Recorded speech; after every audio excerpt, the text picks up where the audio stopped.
दोस्तों अगर मैं आपसे ये कहूँ कि हमारी ये जो लाइफ है ना वो बहुत ही सिंपल है, तो क्या आप मानोगे? नहीं ना। आप लोग कहोगे कि यार ये तो क्या बात कर रहा है बाबू, लाइफ इजी कहाँ है यार, रोज़ तो हम इतनी सारी प्रॉब्लम्स फेस करते हैं, तो लाइफ तो बहुत कठिन है। वेल मैं समझ सकता हूँ कि आप लोग क्या सोच रहे होगे, लेकिन आप लोग कुछ भी सोचो, सच बात तो यही है कि लाइफ बहुत ही ईजी है, बस हम लोग ही इसे कॉम्प्लिकेटेड बना देते हैं। वेल ऐसा होता क्यों है? क्योंकि हमारे अंदर करेज ही नहीं होता। हमारे अंदर करेज नहीं होता डिसलाइक्ड होने का, हमारे अंदर करेज नहीं होता फेल होने का, हमारे अंदर करेज नहीं होता प्रॉब्लम्स को सॉल्व करने का, हमारे अंदर करेज नहीं होता खुद को चेंज करने का, और सबसे इम्पॉर्टेंट हमारे अंदर ये करेज ही नहीं होता खुद को एक्सेप्ट करने का।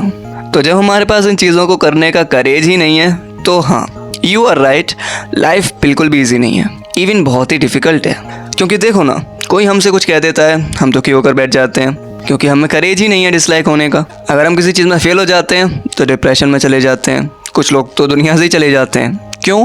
क्योंकि उनमें करेज ही नहीं होता फेलियर से डील करने का। तो सारी बात करेज पर आकर ही तो रुक जाती है। अब ज़रा आप खुद ही सोचो कि अगर हमारे पास लाइफ की किसी भी चीज़ को फेस करने का करेज हो तो क्या लाइफ ईजी नहीं है? बहुत ईजी है ना? इसलिए एक बार इस वीडियो को पॉज करो और 1 मिनट तक इसके बारे में सोचो। हाँ, सोच लिया?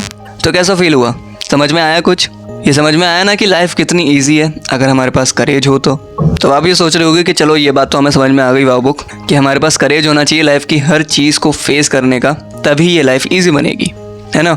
लेकिन अब इस करेज को डेवलप कैसे करें, तो इसलिए तो ये वीडियो मैं बना रहा हूँ। तो welcome back to wow book, और आज हम करेजियस बनेंगे। मतलब आज हम बात करेंगे एक बहुत ही यूनिक बुक के बारे में, एक करेजियस बुक के बारे में, जिसका नाम है the courage to be dislike, जिसे इशिरो किशिमी और फुमितागे कोगा ने लिखा है। अब इस बुक की मैं क्या ही बात करूं, मैं बहुत ही इन्फ्लुएंस्ड हूँ इस बुक से। ये बुक आपको लाइफ की सही में एक रियलिटी बता देती है। ये बता देती है कि रियली में लाइफ बहुत ही ईजी है यार, बस हमारे अंदर करेज होना चाहिए। अगर हमारे अंदर भी करेज है लाइफ की हर प्रॉब्लम को सॉल्व करने की, लाइफ की हर सिचुएशन को फेस करने की, तो हमारे लिए ये ज़िंदगी बिल्कुल भी मुश्किल नहीं है, इवन बहुत ही ईजी है। तो इस बुक को ना डायलॉग में लिखा गया है, जिसमें 2 कैरेक्टर होते हैं, यूथ और एक फिलोसोफर। फिलोसोफर बड़ा ही समझदार होता है, उसे दुनिया की नॉलेज होती है, उसे लाइफ के बारे में बहुत कुछ पता होता है। वहीं एक यंग लड़का होता है जो बिल्कुल आपकी और मेरी तरह ही होता है। उसके मन में भी कई सारे सवाल होते हैं ज़िंदगी के बारे में, क्योंकि वो भी आपकी और मेरी तरह ही ज़िंदगी की बहुत सारी प्रॉब्लम्स को फेस कर रहा होता है। तो जब वो यंग लड़का उस फिलोसोफर के पास पहुंचता है ना, तो फिलोसोफर बस यही कहता है कि लाइफ इज़ टू ईजी। और यही सुनकर उस यंग लड़के के मन में काफ़ी सारे सवाल आने लगते हैं, और उन्हीं सवालों पर ये पूरी किताब लिखी गई है। इस किताब की सबसे अच्छी बात पता है मेरे को क्या लगी? कि वो जो यंग लड़का है, वो जो भी क्वेश्चन फिलोसोफर से पूछता है वो सीधा आपके इमेजिनेशन और दिमाग को हिट कर जाता है। आपको लगता है कि यार ये तो मेरे ही क्वेश्चन पूछ रहा है। इसलिए इस बुक को आप जब भी पढ़ोगे ना, आपको कभी भी बोरियत फील नहीं होगी। तो इसलिए आज मैं आपको इस बुक से 3 ऐसे करेज बताऊंगा जो आपकी लाइफ को सिंपल और ईजी बना सकते हैं। और हाँ, एक और इम्पोर्टेंट बात, वीडियो के लास्ट में मैं एक अनाउंसमेंट करने वाला हूँ, तो उसे ज़रूर सुनना, आपके लिए यूज़फुल है। तो रेडी हो करेजियस बनने के लिए? चलो फिर आज की इस वीडियो को स्टार्ट करते हैं। तो सबसे पहले ये समझो कि किसी भी चीज़ को करने का करेज हमें होता क्यों नहीं है। देखो, हम किसी भी चीज़ को करने की हिम्मत क्यों नहीं करते हैं? क्योंकि हमें उस चीज़ से डर लगता है ना। मतलब फियर ही तो वो एक फैक्टर है जिसकी वजह से हम करेज नहीं कर पाते हैं। क्योंकि करेज का उल्टा क्या होता है? फियर ही तो होता है। मतलब जहाँ पर फियर होगा वहाँ पर करेज नहीं होगा, और जहाँ पर करेज होगा वहाँ पर फियर नहीं होगा। सिंपल सी इक्वेशन है ना। तो इसलिए करेजियस हम तभी बन सकते हैं जब हम उसके पीछे के फियर को ख़त्म करते हैं। तो इसलिए अब उन 3 करेज और उसके पीछे के फियर के बारे में जानते हैं, जिसे आपको दूर करना है। Number 1, the courage to be changed. किसी महापुरुष ने कहा है कि change is the only constant. मतलब बदलाव ही इस दुनिया में एक ऐसी चीज़ है या फिर एक फिनोमेना है जो हमेशा होता रहेगा। इसलिए अगर हम अपनी लाइफ को इजी बनाना चाहते हैं, हम ये चाहते हैं कि हमारी लाइफ बड़ी ही सिंपल हो, तो हम में करेज होना चाहिए चेंज को एक्सेप्ट करने का। लेकिन क्या हमारे अंदर करेज होता है खुद को चेंज करने का? हम ये बहुत ही अच्छे तरीके से जानते हैं कि अगर हमें सक्सेसफुल बनना है या फिर कुछ भी बड़ा करना है तो हमें खुद को बदलना होगा। लेकिन क्या वो हम करते हैं? नहीं ना। हम ये जानते हैं कि अगर हमें हेल्दी रहना है तो हमें रोज़ एक्सरसाइज करनी पड़ेगी।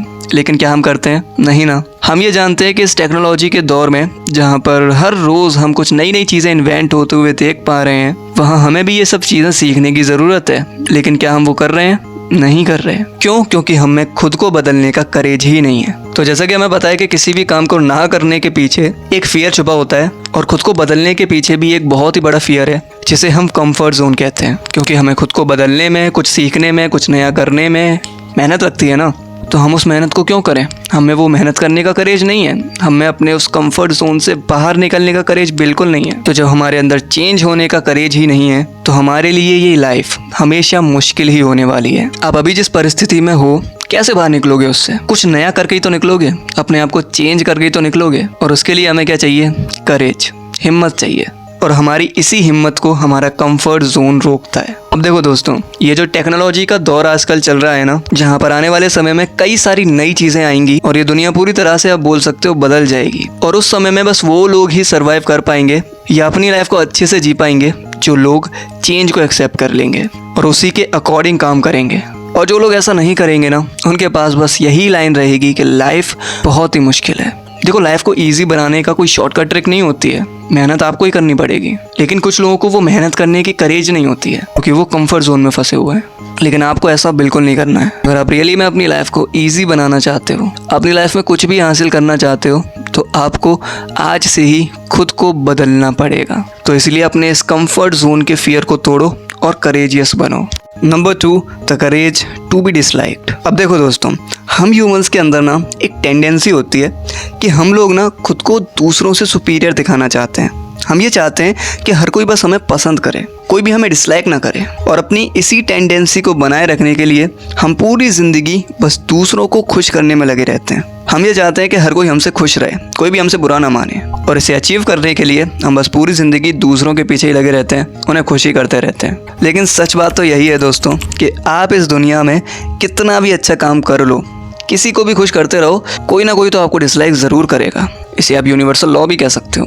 तो आपकी ये जो कोशिश है ना दूसरों को खुश करने की, बिल्कुल बेकार है, कुछ नहीं होने वाला इससे। और ऐसा करने से सामने वाला खुश हो या ना हो, हम खुद का उल्टा नुकसान कर लेते हैं। लेकिन हम लोग ऐसा करते क्यों हैं? उसके पीछे का रीज़न है fear, the fear of rejection. अब क्योंकि हम लोग सोशल एनिमल्स होते हैं, इसलिए हमें समाज में रहने के लिए, अपनी सुपीरियॉरिटी बनाए रखने के लिए दूसरों की एक्सेप्टेंस की ज़रूरत होती है, जिससे हम सेफ फील कर सकें।